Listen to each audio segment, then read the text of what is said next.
Let us take these overlapping circles. So how many circles you have? 3, right? So these are some sets like A, B, C. So I am going to just put some regions. This is 1, 2, 3, 6 and 7, right? When you are going to, I mean, this 1 means it is only this region, that means A only. So then what do you say about 4? A and B but not C. What about 5? B and C but not A. What about 7? A, B and C. 6? A and C but if I say A and B, then that includes these two regions together. It's like, see, some people may like say cricket. So A is for those who like cricket. Okay, B for some badminton. Maybe C I would have used for cricket. Okay, I don't know why, which sports, any sport starts with A. No problem. And C we can use for volleyball. Archery, right? Okay, athletics. No problem. So it doesn't matter with the letters. So cricket, badminton and volleyball. So those who like cricket only will come in region 1. Those who like cricket and badminton but not volleyball. So it's a count. This is called a Venn diagram. Overlapping. So suppose those who like cricket are completely different from those who like badminton. They are completely different from those who like volleyball. It's a case. In such case the diagram will become what? 3 different circles. But this is the generic diagram. It's a generic diagram. If you draw 3 circles independently, that means there is no overlapping. Those who like cricket don't like badminton. Those who like badminton, it's like that. So if I am going to have something like 0, 0 here, that means there is only A only, B only and C only. So that becomes, so the theoretical diagram is like this. So practically you can get, but if you draw 3 circles non-overlapping, then you cannot take the theory overlapping. So theoretically you will show overlapping, that may lead to not overlapping. So this is a generic diagram. Point is, if you are going to combine, this is called as A union B union C. That means you are combining everything. Suppose there are people who like cricket, who like badminton, who like volleyball. If you want to collect all of them, so one person might be there in cricket, badminton also, but you are going to collect only. And so this is union, is not addition. It is, you are collecting. It contains elements. If I am going to put like this, that is the count. Number of elements in this circle. Are you able to understand? So usually, practically, you know what happens, how the data is, they will not collect cricket only, volleyball only. How many like cricket? Raise your hands. Note down like that. So the data is going to be like this. So if I am going to put like this, what it means? Number of elements in set A, B, C. So if I am going to add, definitely this need not be the result. It only comes under special case.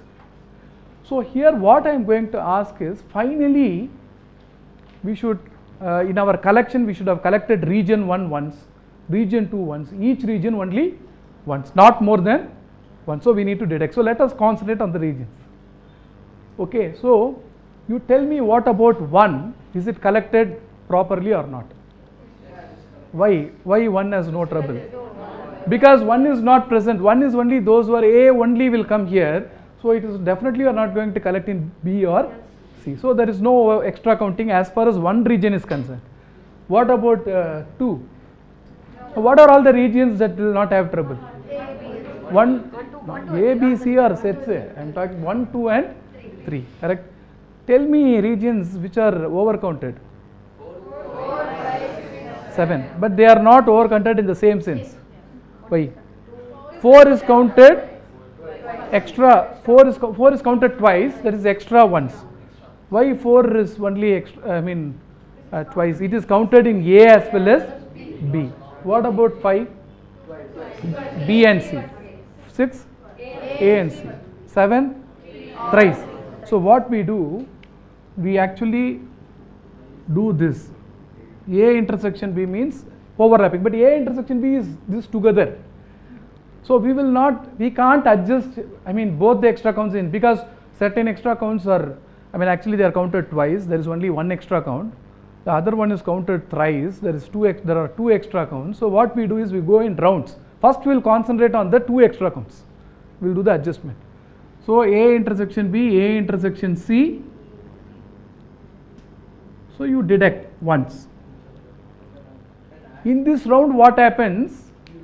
Okay, that means it's 1 okay, 2 okay, 3 okay in the beginning itself. Now 4 is okay. Because 4 which was counted twice, it is deducted once when you do that A intersection B. Are you able to understand? What will happen when you do this? Which one will be corrected? 6. What about this? What happened to 7 now? It's included 3 times, excluded 3 times. 3 minus 3 0, but it should have been included once. Therefore what will you do? Plus A intersection B intersection C. So that gives you what? That's the count of all these sets put together. But the addition is only combining distinct quantities, right? But usually what happens in sets, we may be combining some quantities which are present here as well as there. Should not count twice, make extra counts. So we have a principle called inclusion, exclusion. Clear? If suppose you have 4 sets, A only, B only, C only, D only and all in the first round, there is no problem. Then A and B but not C and D will be counted twice. So that you will do adjustments. All the 2 combinations, but you will not have only 3 here. You have AB common, then AC common, AD common, like that. All will go minus. Then 3's and all will go in plus, but you will be having something 4 that will go in minus. So you can actually generalize it. If you are going to have n sets, you want to make an union and count, singles and all you will add, but there will be some overlapping, right? Then you do the first round adjustment, doubles you subtract, all the double common combinations, triple common combinations you add, 4 common combinations subtract. So odd numbers and all you will be adding, right? Even numbers and all you will be, intersections, common. So can we apply for this problem now? So this is the theory. This principle is called inclusion exclusion principle, right? So you can generalize it for n number of sets also, right?